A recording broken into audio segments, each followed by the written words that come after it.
We followed the script. We got the degree. We found the 925. We paid our bills on time. So why is it that when we check our bank account at the end of the month, the number is smaller than it was before?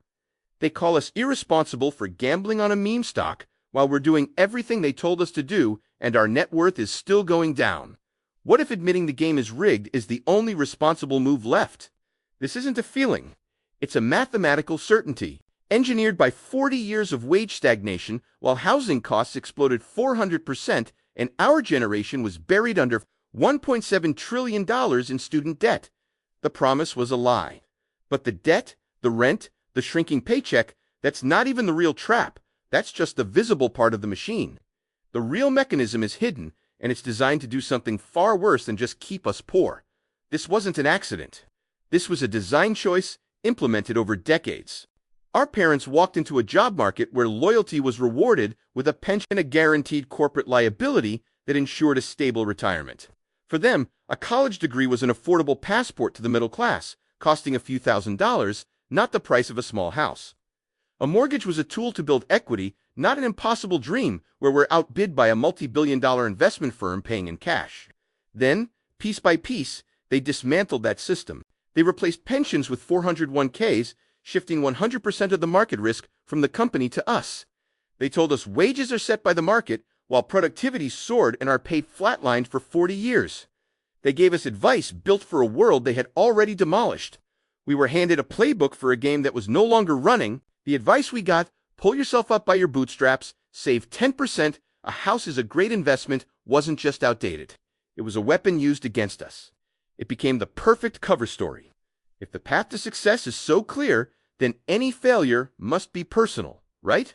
It must be our fault for buying coffee, for not having a better side hustle, for not being disciplined enough.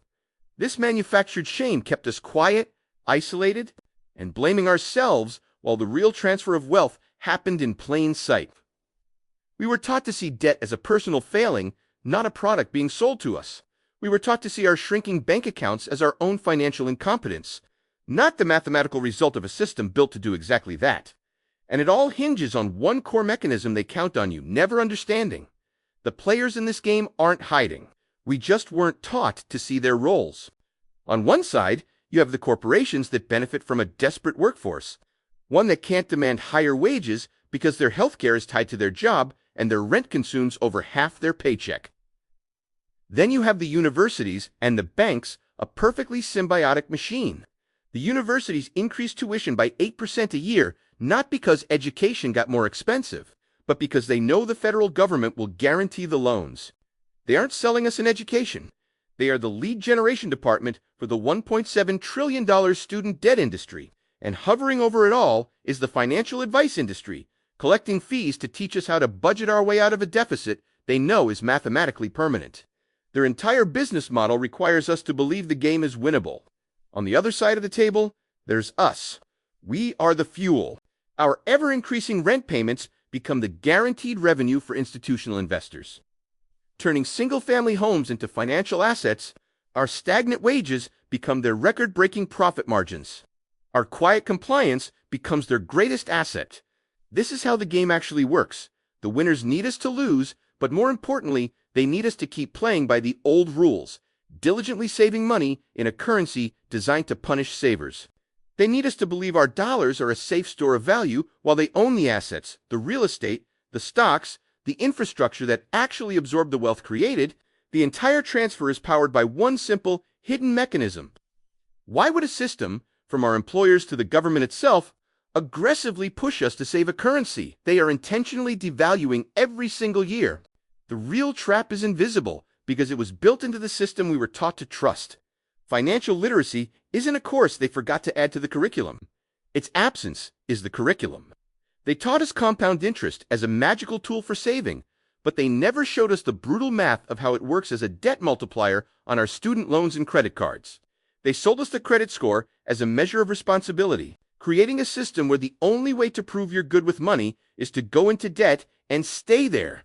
That's not advice, that's a trap. And while we were busy tracking our FICO score, they were engineering the greatest transfer of wealth in history, powered by a hidden tax that bleeds us dry every single day: inflation, They programmed us to see our wages as income while the tax code was written to favor asset growth, the one thing we have no money left to acquire. This is how the game actually works. They tell us to save our dollars, to be responsible, to put money aside in a currency they are actively, intentionally devaluing every single year. That 3 to 8% inflation isn't a bug, it's a feature. It makes the government's incomprehensible debt cheaper and systematically transfers wealth from our savings accounts to the assets owned by the very people telling us to save. While our cash loses value, their real estate, their stocks, their companies absorb that lost value. They killed the pension a guaranteed corporate liability and replaced it with the 401k, a mechanism that brilliantly transfers 100% of the market risk directly onto us. We were forced to become gamblers in their casino with no training, while the safe alternative was a guaranteed loss. Let me show you the math that proves this isn't a theory. It's an economic reality. Let's start with the reward for following the rules, a median salary of $45,500 per year. That's the number they dangle in front of us, but it's an illusion. The moment it hits our account, the extraction begins. After federal and state taxes take their 22% cut, that number shrinks to $35,490 a year. That breaks down to $2,957 a month. This is our real starting line. This is the total amount of firepower we have to survive for the next 30 days. Before we've paid for rent, for food, for the debt we took on to get this job in the first place, our gross salary has already been exposed as a vanity metric.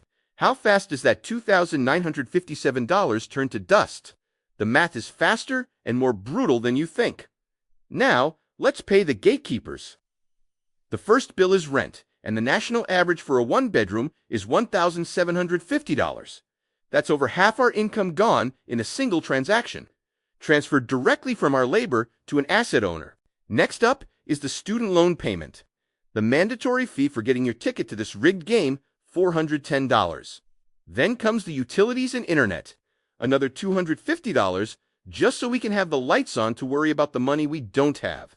We have now spent $2,410. Our monthly take-home pay of $2,957 has been reduced to just $547. Not for investing, not for saving, not for a single night out.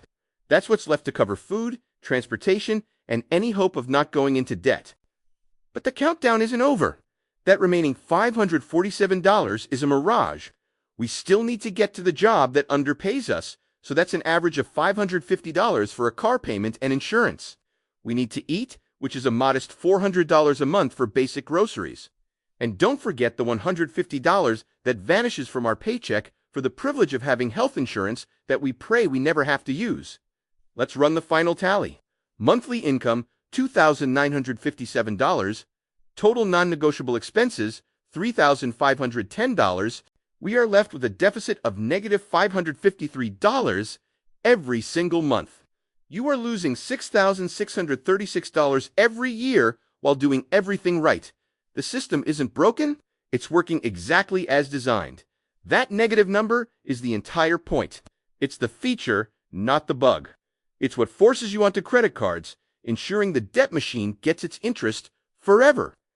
That negative $553 isn't just a number. It's a verdict. It's the breaking point where the promise we were sold officially shatters against the cold, hard wall of arithmetic. This is the moment you realize that all the budgeting apps, the financial gurus, and the condescending advice to cut back on lattes were nothing but distractions. They were designed to keep your eyes fixed on your own spending habits while the system drained your account from the other end. This is the feeling of running on a treadmill that's not only speeding up, but also moving backwards. The shame you felt, the anxiety you carried, thinking it was your fault. That was the goal. Because as long as you blame yourself, you never look up and see the architects of the machine. The math doesn't lie. You were never meant to get ahead. You were meant to run in place forever.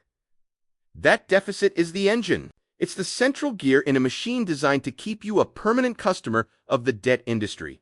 When your non-negotiable expenses exceed your income, you don't have a choice. You have a script to follow.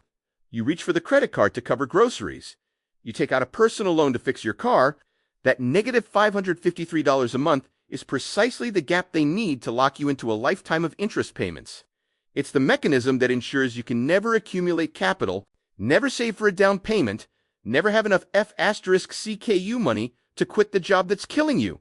You're not a citizen. You're a line item on a balance sheet, a predictable revenue stream for the very institutions that designed the trap. Your deficit is their profit margin. This is the math that creates a financial nihilist. When the safe path is a mathematically guaranteed failure, why would anyone walk it? When saving is a guaranteed loss and working hard only gets you deeper into a hole, the entire concept of responsible finance becomes a joke. They call throwing $500 at a meme stock a gamble. But what do you call dedicating 40 years of your life to a system proven to leave you with less than you started with? That's the real gamble. It's a bet against yourself. Admitting the game is rigged isn't pessimism. It's the beginning of clarity. It's the moment you stop playing their game and start trying to figure out the real rules. Because you finally understand you're not losing because you're bad at the game. You're losing because you were never meant to win. So what happens if we keep playing? In the first 1 to 5 years, that monthly deficit becomes a ball and chain. Every dollar of a pay raise is eaten by a rent increase before it even hits our account. That negative $553 isn't a one-time emergency. It's a recurring subscription to the debt industry, paid for with high-interest credit cards just to cover groceries and gas. We live in a state of constant, low-grade panic, one car repair or medical bill away from total financial collapse. We're not saving, we're surviving. We're not building a future, we're just trying to keep our heads above water while the current of inflation pulls us further and further out to sea. And every month, we get a little more tired. The hope of getting ahead is replaced by the desperate, exhausting struggle to just not fall further behind. Push the timeline out to 5 or 15 years, and the consequences become permanent. The dream of homeownership isn't just delayed. It's a closed door, bolted shut by institutional investors who see our need for shelter as their guaranteed revenue stream. We become a generation of permanent renters. Retirement? That's a statistical fantasy. The 401k we were told to worship is a hollow idol when we have nothing left to contribute. We're trapped in the jobs that are slowly killing us, unable to take risks, unable to switch careers, unable to demand more because we have zero leverage and no safety net. The life milestones our parents took for granted, marriage, children, stability, become luxury goods we can no longer afford. The future we were promised is foreclosed on before we ever had a chance to build it. Look ahead 30 years and the end game becomes brutally clear. There is no retirement.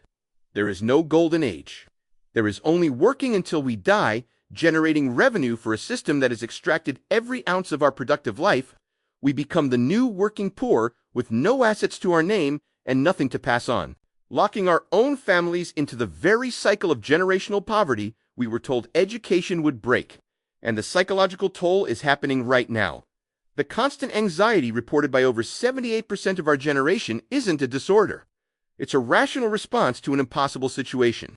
The shame we feel is a carefully engineered lie designed to keep us blaming ourselves. This is not personal failure. This is systematic extraction. So the first step isn't a new budget or a different side hustle, it's a change in mindset. The core principle is this: stop playing a game you are mathematically guaranteed to lose. The system is designed to extract wealth from your time and labor, punishing savers and rewarding asset owners. The only way forward is to stop taking their advice and start understanding their playbook. You have to learn the rules they don't teach in school, how the tax code is written to favor capital gains over wages, how to use debt as a tool for leverage instead of a chain, and how to position yourself to benefit from the inflation that is engineered to destroy your savings. You're not losing because you're stupid. You're losing because no one taught you the real rules. Your real education starts now, not with a guru, but with a calculator and a healthy dose of suspicion. This is hard. The system was made to be confusing and demoralizing on purpose. But now you see the math, and you can't unsee it. This is the exit, not a promise of getting rich, but the cold clarity of understanding the machine. The system isn't broken. It's working exactly as designed. The question you have to answer now is no longer how do I win, but do I keep playing? How much more of your life, your energy, and your mental health are you willing to sacrifice for a safe path that is proven to lead to failure? Now that you understand why you're trapped, we need to look at how they keep you there. In the next video, we're exposing the 3 legal scams designed to keep you paying interest forever. Even when you think you're paying off your debt,